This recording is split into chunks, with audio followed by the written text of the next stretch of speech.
அந்த குழந்தையின்மையினால நிறைய திருமணமானவர்கள் பல வகையான மருத்துவ சிகிச்சை எடுக்கிறாங்க. இரவு தூக்கம் அப்படிங்கிறது 10 மணிலிருந்து அல்லது 11 மணிலிருந்து அதிகாலை 3 மணி வரைக்கும்.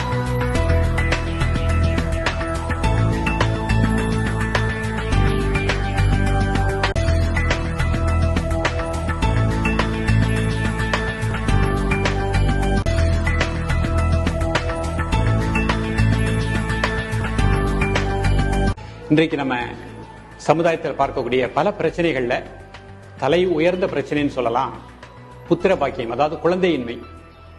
அந்த குழந்தையின்மையினால நிறைய திருமணமானவர்கள் பல வகையான மருத்துவ சிகிச்சை எடுக்கிறாங்க, பணங்களை பல வகையில செலவழிக்கிறாங்க. ஆனால் அவங்களுடைய இலக்கு அந்த குழந்தை பேர் அப்படிங்கிறது அவங்களுக்கு கிடைக்காத ஒரு நிலையாக இருக்கின்றது. இதற்கு என்ன காரணம் அப்படிங்கிறத நம்ம முதல்ல சற்று தெரிஞ்சுக்கிட்டோம் அப்படின்னா, இந்த புத்திர பாக்கியத்தை கொடுக்கக்கூடிய ஒரு அற்புதமான கலை தான் யோக கலை அப்படிங்கிறதையும் நீங்க புரிஞ்சுக்கிடணும். நம்ம உடம்புல உயிர் சக்தி நன்றாக இருக்கணும். ஒவ்வொரு செல்களிலும் அந்த உயிர் சக்தி, உயிர் அணுக்கள் சரியான விகிதத்துல ஏன் இல்லை இப்ப இருக்கக்கூடிய காலகட்டத்தில் அப்படின்னு பாத்தீங்கன்னா, இரவு தூக்கம் அப்படிங்கிறது 10 மணிலிருந்து அல்லது 11 மணிலிருந்து அதிகாலை 3 மணி வரைக்கும். அந்த நேரம் தான் நம்முடைய வயிற்றுக்குள் லிவர் நன்றாக ஓய்வு எடுக்கக்கூடிய நேரம். அந்த நேரத்துல ஆழ்ந்த நித்திரை மனிதர்களுக்கு இருக்க வேண்டும். இன்றைக்கு நம்ம பழக்கத்தை மாற்றிக்கொண்டோம். நாம இரவு தூங்குவதே 12 மணிக்கு சாப்பிடுறோம், அப்புறம் 1 மணிக்கு படுத்து தூங்குறோம். சோ இந்த மாதிரி ஒரு வாழ்க்கையை வாழ்ந்து கொண்டு நீங்க என்னதான் மெடிசன் எடுத்தால் கூட உங்க உடல்ல அந்த உயிரணுக்கள் சரியாக இயங்காத நிலை ஏற்படுகின்றது. அப்ப இதிலிருந்து மாறுபடணும் அப்படின்னா யோகக்கலை அப்படிங்கிறது வெறும் பயிற்சி மட்டுமல்ல, இது மனதை சார்ந்த ஒரு பயிற்சி. அதை முதல்ல புரிஞ்சுக்கிடணும். நமது வாழ்வில் எப்படி ஒழுக்கம் வேணும், அந்த இரவு 10 மணிலிருந்து அதிகாலை 3 மணி வரைக்கும் முதல்ல நல்ல ஒரு ஓய்வு கொடுத்துடணும். யாராருக்கெல்லாம் புத்திர பாக்கியம் இல்லையோ நீங்க பல வகை மருத்துவ சிகிச்சை எடுத்துட்டு வந்திருக்கலாம். நீங்க நம்பிக்கையோடு அந்த உறக்கத்திற்கு கரெக்டா போயிருங்க. இது முதல்ல பிராக்டிஸ் பண்ணுங்க. நம்ம உடம்புல உயிர் அணுக்கள் நன்றாக இன்க்ரீஸ் ஆவதற்கு யோக மகரிஷி பதஞ்சலி அருளிய யோகாசனத்தில் ஜானுசீர் ஆசனம் அப்படின்னு ஒரு ஆசனம் இருக்குது. நீங்க முறையா ஒரு யோக வல்லுநர்கிட்ட கத்துக்கிடலாம். இந்த ஜானுசீர் ஆசனத்தை காலை மாலை ஆண்களும் பயிலணும், பெண்ணும் பயிலணும். திருமணமான கணவன் மனைவி 2 பேருமே இந்த ஆசனத்துக்காக நீங்க செலவு செய்யக்கூடிய நேரம் 3 நிமிடம். இந்த பயிற்சியில சிறுநீரகம் பை, பித்தப்பை, கல்லீரல் நன்றாக இயங்கும். குறிப்பாக ஆண்களுக்கு உடலுக்குள் இருக்கக்கூடிய வித்து ஆற்றலை நன்றாக வளர்க்கக்கூடிய ஒரு நிலை இந்த ஆசனத்தில் கிடைக்கின்றது. இது மனோரீதியாகவும் உடல் ரீதியாகவும் கீழ்ப்பண்ணும். அதோடு சேர்ந்து பார்த்தீங்கன்னா காய கல்ப பயிற்சி, இதையும் நீங்க ஒரு முறையான ஒரு யோகா வல்லுநரிடம் கற்றுக்கொள்ளலாம். நம்ம உடம்பில் இருக்கக்கூடிய உயிர் சக்தியை எப்படி இன்க்ரீஸ் பண்ணுவது, மாத்திரை சாப்பிடாமலே பிராணனை வைத்து எளிமையான பயிற்சியை வைத்து. சோ இந்த 2ஐயும் நீங்க முறைப்படி கற்றுக்கொள்ளுங்கள். அதோடு சேர்ந்து விபரீத கரணி அப்படின்னு ஒரு ஆசனம். இந்த 3 பயிற்சிகளையும் நம்பிக்கையோடு பயிற்சி பண்ணுங்க. ஒரு மண்டலம் 41 நாட்கள். ஆணும் பெண்ணும் பிராக்டிஸ் பண்ணிட்டீங்கன்னா பெண்களை பொறுத்த மட்டுக்கும் கருப்பையில் இருக்கக்கூடிய அனைத்து கோளாறும் நீக்கப்படுகின்றன. இன்றைக்கு மெடிசன் ஒரு எப்போ மருத்துவம் வியாபாரமாக மாறியதோ அப்பொழுதே நாம நமது உடலை, உள்ளத்தை நன்றாக வைத்துக் கொள்ளக்கூடிய ஆரோக்கியமாக வாழ செய்யக்கூடிய யோக கலைக்கு வந்துடணும்.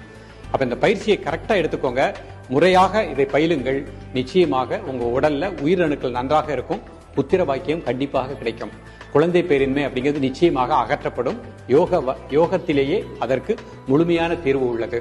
இதோடு சேர்ந்து உலர்ந்த திராட்சை, பேரிச்சம்பழம், அதேபோல் கரிசலாங்கண்ணி கீரை, இதை உணவில் அடிக்கடி எடுத்துக்கிடணும்.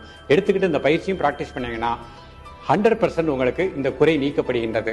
இன்றைக்கு மனிதனுடைய பலவீனமான மனதை பயன்படுத்தி நிறைய நபர்கள் அவர்களுடைய பணத்தை பறிக்கக்கூடிய நிலைக்கு வந்துட்டாங்க. நான் எல்லாத்தையும் பழி சொல்லல, அப்படி ஒரு நிலைக்கு நம்ம போகக்கூடாது.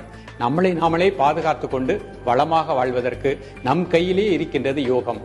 இதை பயிலுங்கள், நிச்சயமாக வளமாக வாழலாம். நன்றி, வணக்கம். பார்க்க இருப்பது சாணசீராசனம். இதன் செய்முறையானது தரை விரிப்பில் 2 கால்களையும் நீட்டி உட்கார வேண்டும். பின்னர் வலது தொடைக்கு கீழே இடது காலை மடக்கி வைக்க வேண்டும். நீட்டிக்கொண்டிருக்கும் வலது கால் பெருவிரலை 2 கைகளாலும் பிடித்துக் கொண்டு இடுப்பை வளைத்து குனிந்து முகத்தை இடதுகால் முழங்கால் அருகே கொண்டு சென்று மூக்கால் இடதுகால் மூட்டை தொடவும். பின்னர் வலதுகால் மூட்டை தொடவும். இந்நிலைக்கு மாறி மாறி செய்யலாம். இந்நிலைதான் சாணசீராசனம் எனப்படும். 4-5 வினாடிகளுக்கு பின் இயல்பு நிலைக்கு திரும்பலாம். இந்த ஆசனம் திரும்ப திரும்ப செய்து பழக்கப்படுத்திக் கொள்ள வேண்டும். இதன் பலன்கள்: உடம்பு வில்லாய் வளையும், முதுகெலும்பினை வலுப்படுத்தும், கால்கள் கைகள் உருண்டு திரண்டு வலுப்பெறும், உடம்பில் புத்துணர்ச்சி பெருகும்.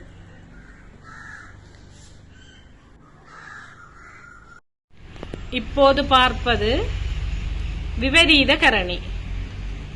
இதன் செய்முறையானது தரையில் ஒரு போர்வை விரித்து அதில் மெல்லார்ந்து படுத்துக் கொள்ளவும்.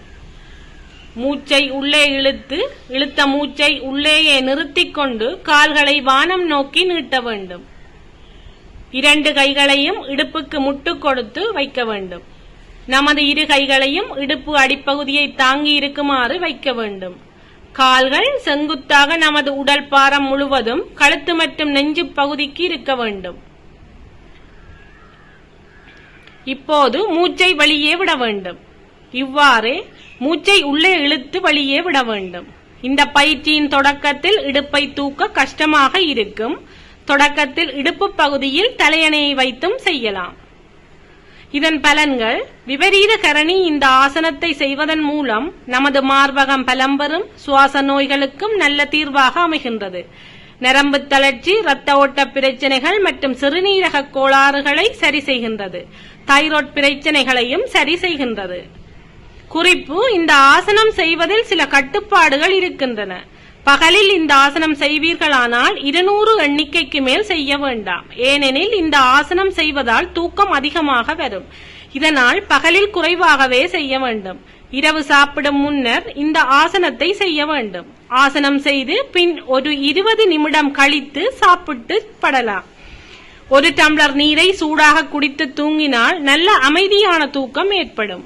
இந்த ஆசனத்தை தலையணை கொண்டு செய்வதுதான் பாதுகாப்பானது. அதுதான் அதிக பலனும் தரும். முதுகில் ஏற்படும் வலி, கழுத்து வலி, தலைவலி, ஆஸ்துமா, நீரிழிவு நோய் மற்றும் இரத்த ஓட்ட பிரச்சனை உள்ளவர்கள் இந்த ஆசனத்தை இரவில் செய்து வருவதால் நல்ல தீர்வை இந்த ஆசனம் அளிக்கின்றது. இவ்வாறு குறித்த வினாடிகள் முடிந்ததும் நீங்கள் சாதாரண நிலைக்கு வரலாம்.